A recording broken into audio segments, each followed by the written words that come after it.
azaguhisha munsi ya moya ye, munsi y'amababa ye. Uwiteka azakubundikira, Uwiteka azagutwikira, Uwiteka azakurwanirira, Uwiteka azakugira neza uyu mwaka. Icyo usabwa wowe ni kimwe, ni ukumwizera. Yatubwiye ngo icya mbere azakurinda nk'uko ari indi mboni y'ijisho rye. Haleluya! Icyo ni ikintu kidasanzwe. Icya kabiri ngo azagutwikiriza igicucucucu cye nk'uko gitwikira izuba ry'ubukana. Icya gatatu azagutwikiriza moya ye, amababa ye mu ihema rye. So rero reka nsoze nkubwira ngo uyu mwaka 2025 ni ubuhanuzi Imana yamaye. Icya mbere Imana yambwiye ko izaduhuza n'abafite umumaro ubuzima bwacu. Icya kabiri abatuvuga neza. Icya gatatu ambwira ko ari umwaka wo guhabwa ingororano. Icya kane ambwira ko ari umwaka wo kwinjira mu bwihisho bw'isumba byose. Injira mu bwihisho bw'Imana ugere ku rwego kurinda nko ari indi mboni y'ijisho rye. Injira mu bwihisho bw'Imana agutwikiza igicu cye kigutwikira izuba rikaze.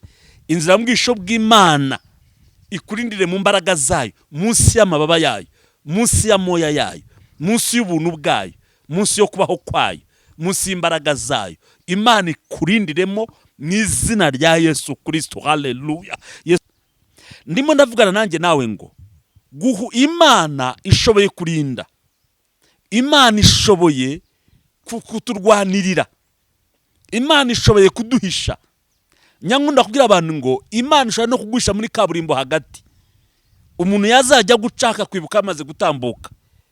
Dufite ubuhamya bwinshi bw'abantu Imana yagihisha abantu bazajya bamara gutandukana bagiye, umuntu akibuka ko ari we. Uyu mwaka reka Imana iguhishe munsi y'imbaraga zayo, ngo mu bwihisho bwayo ni mu mbaraga z'Imana. Imana iguhishe mu bwihisho bwayo, Imana iguhishe mu gicucu cyayo, Imana iguhishe mu mbaraga zayo mu izina rya Yesu Kristo. Amen. Mbere yabwiye Rusara ngo Imana yawe nizaba Imana yanjye. So Imana ziwacu ngiye kuzisiga, mitemo guhungira munsi y'ukuboko kw'Imana yawe. Imana rero guhungira ku Mana cyangwa kuba mu bwihisho bw'Imana ni uguhitamo k'umuntu kubikora. Ntago ari ikintu gikorwa ku mbaraga, nta nubwo ari ikintu gikorwa ku itegeko, ahubwo ni wowe uhitamo. Lusi yarafite imana z'Abamowabu, z'iwaba mu Mowabu. Amowabu bagiraga imana, Amowabu n'Abisiraheli ntago bashakanaga, kuko Abamowabu bakomoka ku mukobwa wa Loti. Aro babandi basindishije se Loti, yamara gusinda nijoro abakobwa be bakaryamana nawe kugira ngo babone ababazungura. Rero umukobwa w'imfura ne wabyaye ubwoko bwa Mowabu. So rero muco w'Abisiraheli, Abamowabu nta kindi kibazo barafitanye isanira ya hafi, wenda reka mvuge gutyo, ariko nago bahuzaga imico, kuko urumva Abise bakomega kuri Aburahamu, Amowabu agakomeka kuri Loti, kandi Aburahamu akaba se wabo wa Loti. Ariko bari abantu twavuga ko bavutse mu buryo bw'amafuti, kuko nta muntu washakagwa na se, ntago bibaho. Ariko Lusi nk'umugore wahisemo gucika rande, haleluya, nk'umugore wahisemo kwitandukanya n'iki kintu, yahisemo guhungira munsi y'ukuboko kw'Imana ya Isiraheli, ya Aburahamu na Isaka na Yakobo. Rero uyu Bowazi aramubwira ngo Imana ya Isiraheli wahisemo guhungira munsi y'amababa yayo ikugirire neza. Ndimo ndavugana nanjye nawe ngo Imana ishoboye kurinda, Imana ishoboye kuturwanirira, Imana ishoboye kuduhisha. Nyankunda kubwira abantu ngo Imana ishobora no kugusha muri kaburimbo hagati, umuntu yazajya gucaka kwibuka amaze gutambuka. Dufite ubuhamya bwinshi bw'abantu Imana yagihisha abantu bazajya bamara gutandukana bagiye, umuntu akibuka ko ari we. Rero iyi Mana Lusi yayihisemo nka Lusi, ariko ikintu shima Imana kimwe, Lusi amaze guhitamo guhungira munsi y'iyi Mana yamugiriye neza. Kubera iki? Imana ahinduye amateka. Uyu Bowazi bahuraga mu buryo bw'umugisha, ariryo jambo twahereyeho, niwe wari umucunguzi w'umuryango w'umugabo wa Nawomi, niwe wari umucunguzi w'umuryango wa Elimeleki wa gatatu. Ngo wa kabiri yanze Rusi, kuko ubundi Mowabu bavuga, amateka avugaga ko urubyaro rwa Mowabu rutajya mu nzu y'Imana ya Isiraheli keretse ku rubyaro rwa 10. So ariko ikigutangaza ni kimwe, nuko Rusi we nk'umuntu wahisemo guhungira amababa y'Imana, umwuzukuru we, ko Rusi yabyaraga Obedi, Obedi akabyara Yesayi, Yesayi akabyara Dawidi, Dawidi akabyara Salomoni. Bivuze ngo urubyaro rwa 4 rwa Rusi ntago rwagiye mu nzu y'Imana gusa, ahubwo rwubakiye Imana inzu Yerusalemu, kuko urusengero rwa Yerusalemu rwubatswe na Salomo. Dawidi nawe ari mu bantu bashatse ibikoresho. So uwo ni umugisha wo guhungira ku Mana. Iyo duhungiye munsi yo kubaho kw'Imana, ikintu cya mbere kibaho niki, nuko Imana ibanza guca karande. Ibyo bita karande mujya mwumva, hari abantu bakunda kubyigisha karande, ariko karande uyigira utaragera munsi yo kubaho kw'Imana. Iyo ugeze munsi yo kubaho kw'Imana, ikintu Imana ibanza guca ni amateka ya kera ya karande. Rusi rero hanga Imana yisikora ayo mateka, imuhuza na Bowazi ushobora kuzabyara Obedi, Obedi akabyara Yesayi, Yesayi akabyara Dawidi. Amateka abiri mwese muzi Dawidi. Dawidi niwe mwami watunganyije Isiraheli, politiki, ubwami bwa Isiraheli. Dawidi niwe wabwubatse asimbuye Sawuli. Mwese muzi amateka ya Salomoni. Salomoni niwe wazamuye igihugu cya Isiraheli agishyira ku rwego rukomeye mu buryo bw'ubutunzi, mu buryo bw'ubukire n'icyubahiro. Isi yarwanya intambara, arwanira igihugu, abohora igihugu, atunganya igihugu, igihugu kiratinyika, kigira ibyo bita igitinyiro mu mahanga. Umuhungu we Salomo nawe yubaka igihugu mu buryo bw'ubukungu, arazamuka, igihugu kirakira, gitera imbere. Ibi byose byakozwe n'umugore w'Umumowabukazi, byakomotse ku mugore w'Umumowabukazi wemeye guhungira munsi yo kubaho k'Uwiteka Imana.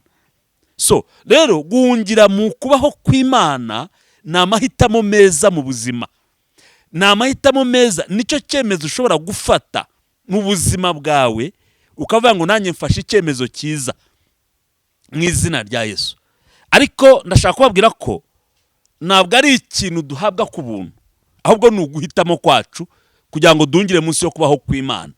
Reka dusome Matayo ibice 23 kugira ngo ubyumve.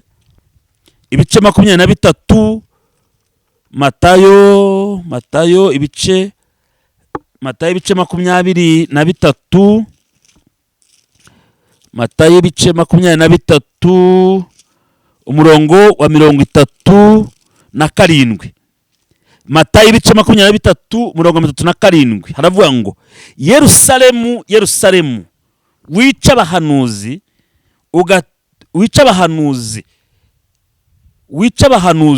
ugatera amabuye abagutumweho. Ni kangahe nshaka kukubundikira, ni kangahe nshaka kubundikira abana bawe nk'uko inkoko ibundikira imishwi yayo mu mababa yayo, ntunkundire. Uyu ni Kristo arimo aburira Yerusalemu. Yesu atugiye neza cyane. Avuga ngo Yerusalemu, Yerusalemu, Yerusalemu, niki gituma ukora gutya abahanuzi? Niki gituma utera amabuye intumwa zigutumweho? Avuga ngo si rimwe si kabiri, ni kenshi nshaka kubundikira abana bawe nk'uko inkoko ibundikira amagi yayo, ariko ntubyemere.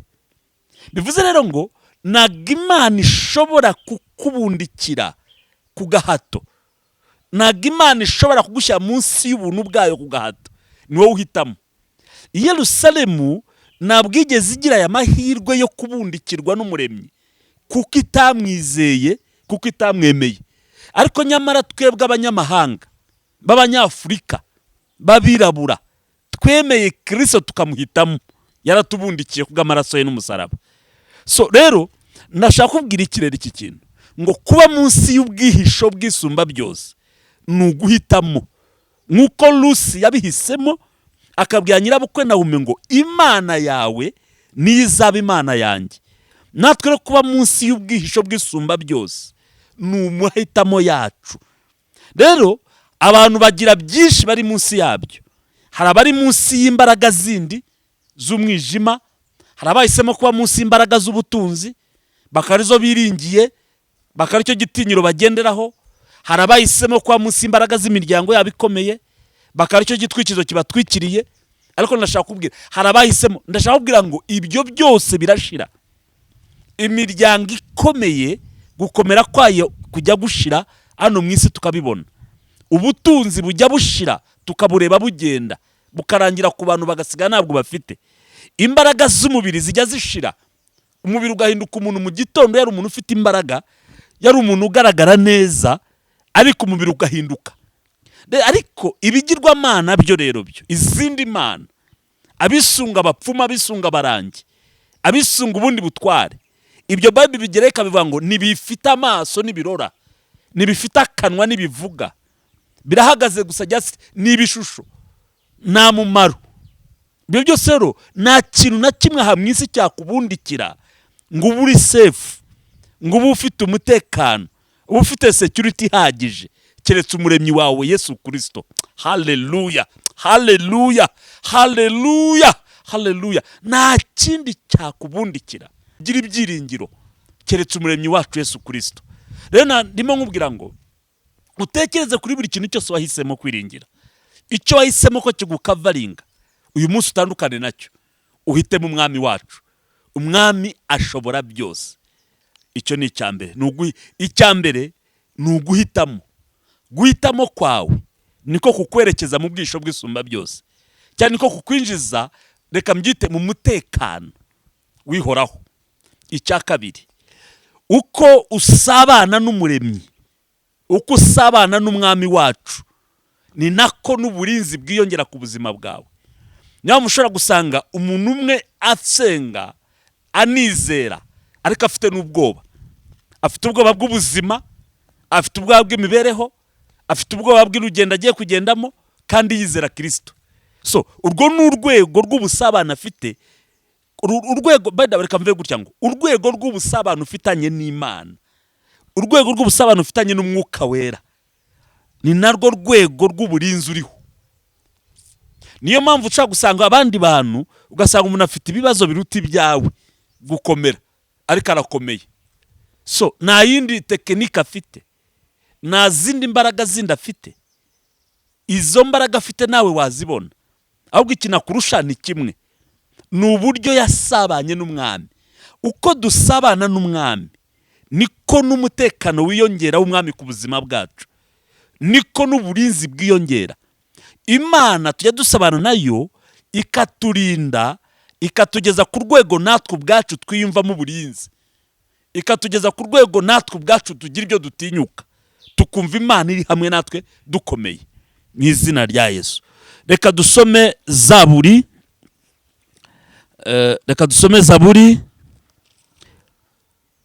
ya 17 umurongo wa 8 n'uw'ikenda.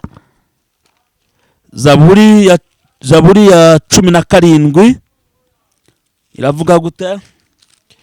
Zaburi ya 17 umurongo wa 8 n'uw'ikenda.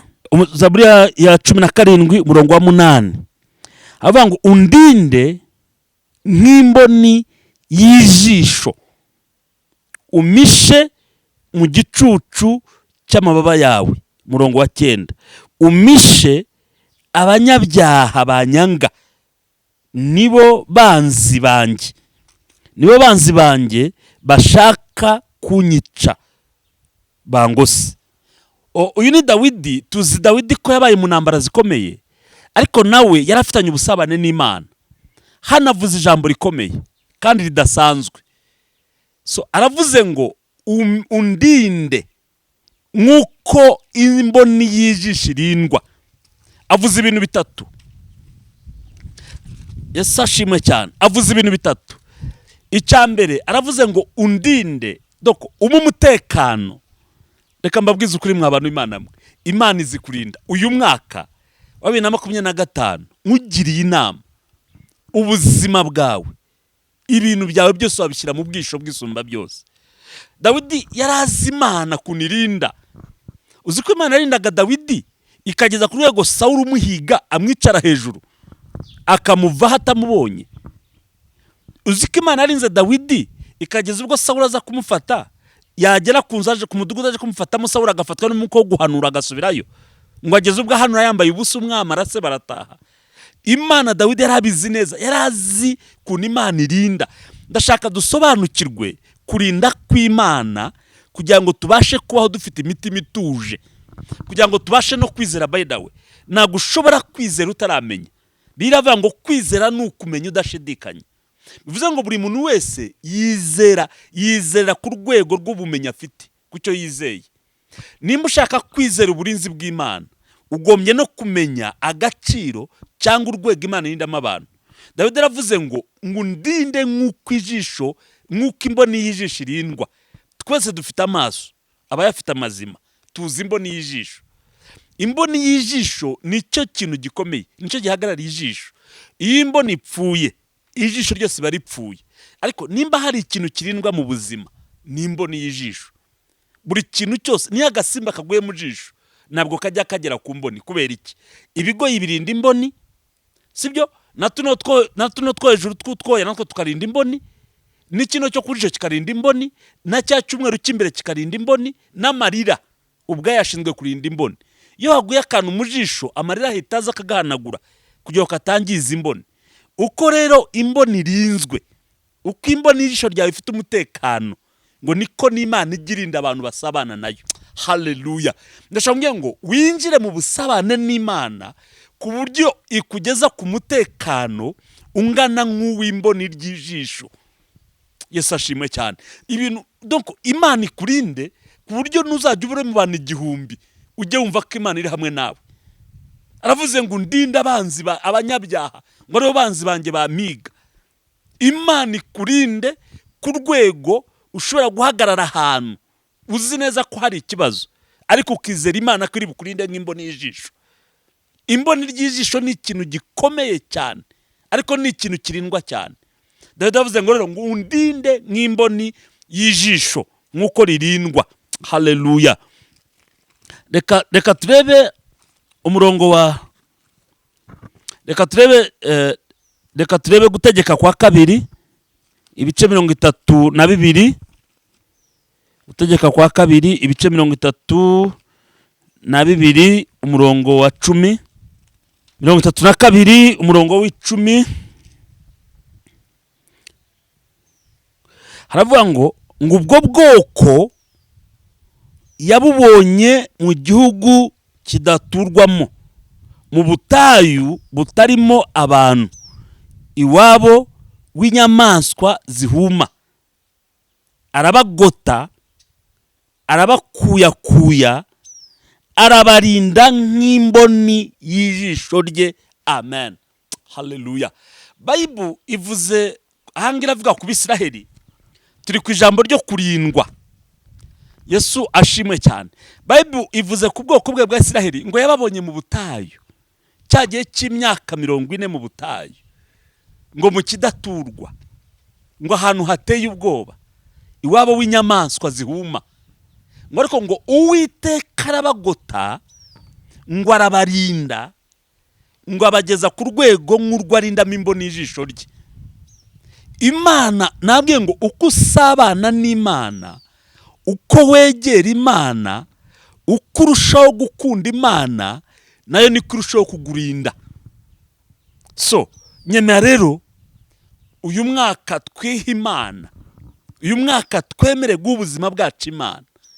Imana yarinze Abisiraheli mu butayu burimo inyamaswa zihuma, ntihagiye n'umwe uribwa n'impyisi, ntihagiye n'umwe uribwa n'ingona, ntihagiye n'umwe uribwa na sikorupiyo, ntihagiye n'umwe uribwa n'inzoka z'ubushabwa busharira.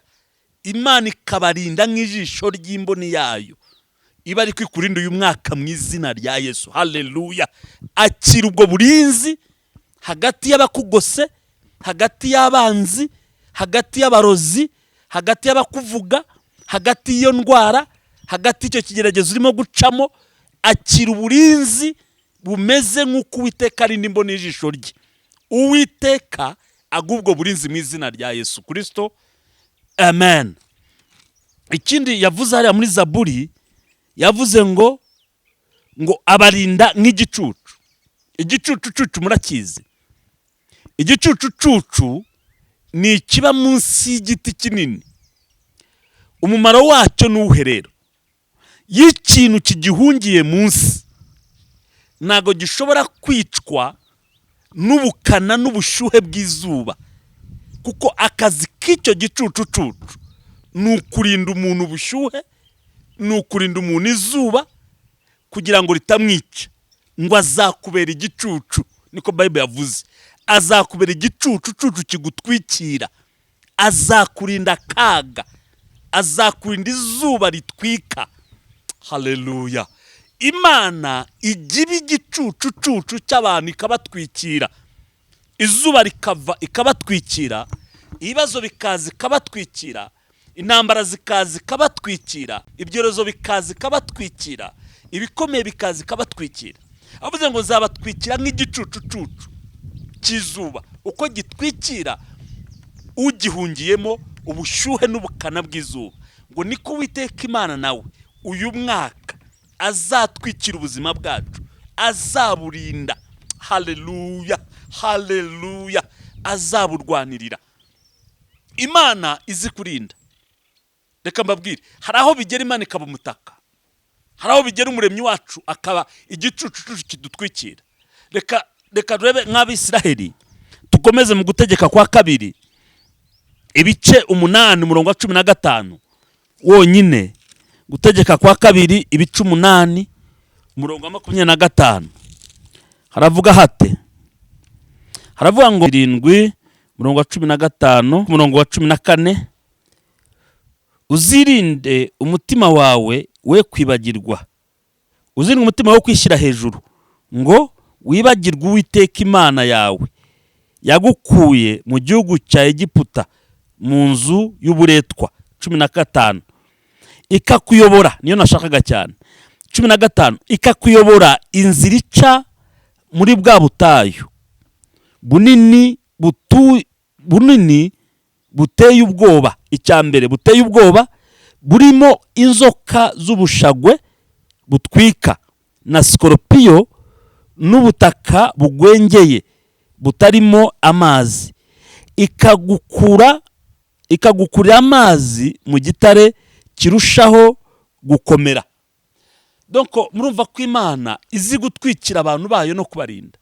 Bibiliya yavuze ngo yabacishije mu butayu buteye ubwoba bukomeye, buruhije butwika, burimo inzoka z'ubushabwa n'ubumara butwika. Icyo ni icyambere. Icya kabiri, burimo skoropiyo. Icya gatatu, bugwingeye, burimo izuba ritwika nk'umuriro. Ariko Imana ibabera igicucucucu irabatwikira. Iryo zuba niryabatwika, izo nzoka z'ubushabwa nizabarya, izo skoropiyo nizabarya, kuko Uwiteka ari yabatwikiriye nk'uko igicucu gitwikira umuntu izuba. So rero reka nkubwire ngo hari ubuhungiro bwizewe, ni Kristo.